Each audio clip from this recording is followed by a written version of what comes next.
There are millions of people who claim that books have been removed from the Bible. And the reason for this is that the Catholic Bible actually has an additional 7 books to what the Protestant Bible contains. So people ask the question, has the Protestant Bible removed books from it?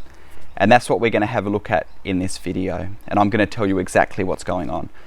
So the additional books that the Catholic Bible includes that the Protestant Bible doesn't includes Tobit, Judith, Wisdom, Sirach, Baruch, 1st Maccabees and 2nd Maccabees, and additions to Daniel and Esther. These books are what the Catholics refer to as the deuterocanonical books and what Protestants refer to as the Apocrypha.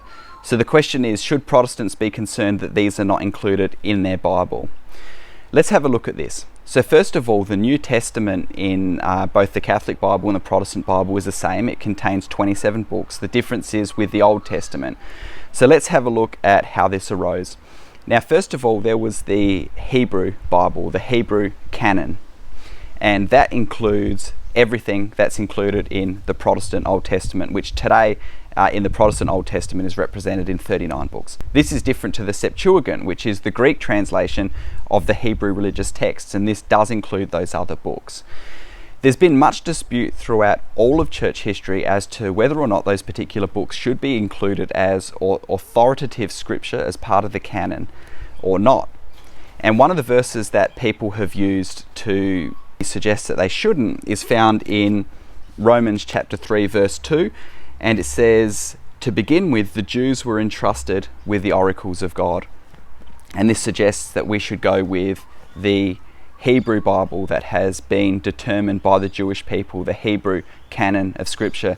Now, this particular Bible, there was some standards in order to arrive at this, and they included that the books that are included had to have first been in Hebrew, not in Greek. So that eliminated some of the books. And another one was that they had to have been completed by the end of the 5th century BC, because this is when they considered the era of inspiration to have finished.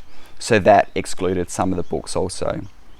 Now, this Hebrew Bible is the standard that Protestants adopted and cohered with in order to arrive at the Old Testament. Now, the Catholics, after this at the Council of Trent, actually decided that they were going to include those extra 7 books as part of their canon, and that's how they've arrived at that. So, to answer the question, have Protestants removed those books from the Bible? The answer is no. Protestants have simply adopted those books which have never been in dispute throughout church history, because those 7 books have even been in dispute, were in dispute amongst Catholics. And they've cohered with the Hebrew Bible or canon, which has historical precedent. And that's how they've arrived at that particular Bible. So, we'd love to get your thoughts on this video. Leave your comments below, and I'll talk to you soon. God bless you, friends.